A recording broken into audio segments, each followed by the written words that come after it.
Bonjour madame, je me présente, c'est l'étudiante Messaoud Jasmine du groupe 9, section 3. Dans cette vidéo, je vais vous présenter le TP3. Donc on va commencer par l'importation de la base des données et la représentation graphique de la série temporelle. Je vais exécuter ce code là.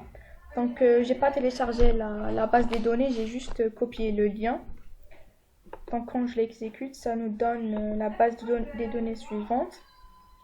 Donc il se compose de deux variables. Voilà, donc on définit la variable month. Donc on importe la librairie Zoo pour transférer les données en série temporelle. Donc on clique ici sur Package, Install Zoo. Voilà, et on installe. On attend que ça s'installe.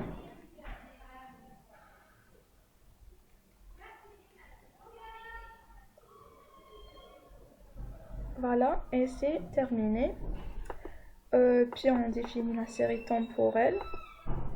Donc voilà. Et on affiche le graphe. Donc c'est une série temporelle qui admet une tendance. Voilà. Donc elle commence de l'année 1962 jusqu'à l'année 1976. On passe à la première question qui est le calcul et la représentation graphique de la fac pour différents décalages K. Donc on exécute le code suivant. On clique sur Run. Donc ça nous montre les 4 corrélogrammes. Donc quand on clique sur Zoom, donc on voit clairement les corrélogrammes. Donc ce qui nous intéresse, c'est ces deux-là. Et celui-là aussi. Donc quand on clique sur le résultat de la fac, on trouve une liste de longueur 6. Donc voilà les coefficients d'autocorrélation totale de la fac. Et voilà les décalages K. Donc on passe, on clique sur ce code-là. Quand on l'exécute, ça nous affiche la fac et ses coefficients et ses coefficients. Donc le corrélogramme que nous avons ici donc admet d'autocorrélations très fortes pour les décalages 1, 2, 3, 4 et 5. Donc on le voit clairement ici et ici.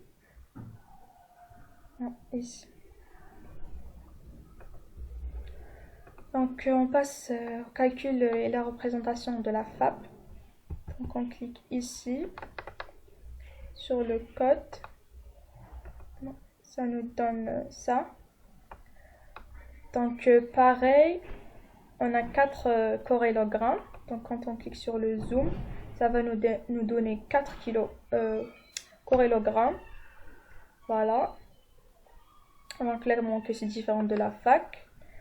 Et quand on clique ici, ça nous affiche les coefficients de la FAP pour les différents décalages K. Voilà, et quand on exécute le code suivant, ça nous affiche la FAP et ses résultats, ses coefficients ρHH. Voilà. Donc on passe à la troisième question qui est le test de la significativité de ρ3. Donc on va calculer l'intervalle de confiance de niveau 95%. Voilà, ça va nous donner 0,196. Donc on va voir clairement que ρ3 qui est là, donc 0, 1, 2, 3, donc c'est 0,946 qui n'appartient pas à l'intervalle de confiance. Alors ρ3 est significatif, ça veut dire qu'il est différent de 0. Donc on le prend en considération et on rejette H0 qui dit qu'il n'y a pas d'autocorrélation avec le passé. Donc on passe à la quatrième question A. Donc c'est le test de l'autocorrélation avec Legend Box. Donc on exécute le code suivant et ça va nous donner le résultat suivant. Donc de décalage 1 et ça va nous donner une p-value qui est très petite de 0,01. alors qu'il nous faut une valeur de P qui est strictement supérieure à 0,05 pour accepter l'hypothèse H0 qui dit qu'il n'y a pas d'autocorrélation avec le passé. Donc on va rejeter H0, donc on confirme le fait qu'on a rejeté la fac avant. Donc il n'y a pas d'autocorrélation, il y a une autocorrélation entre la production du lait par vache d'aujourd'hui et de l'année passée.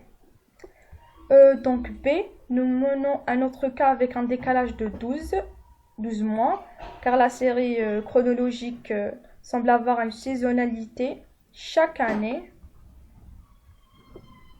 Donc oui, on le voit clairement sur le premier graphe. Donc on rejette toujours H0 et on constate qu'il y a toujours une autocorrélation. Donc ici, quand on exécute ce code-là, on voit clairement qu'il y a saisonnalité. Voilà, et il y a tendance aussi.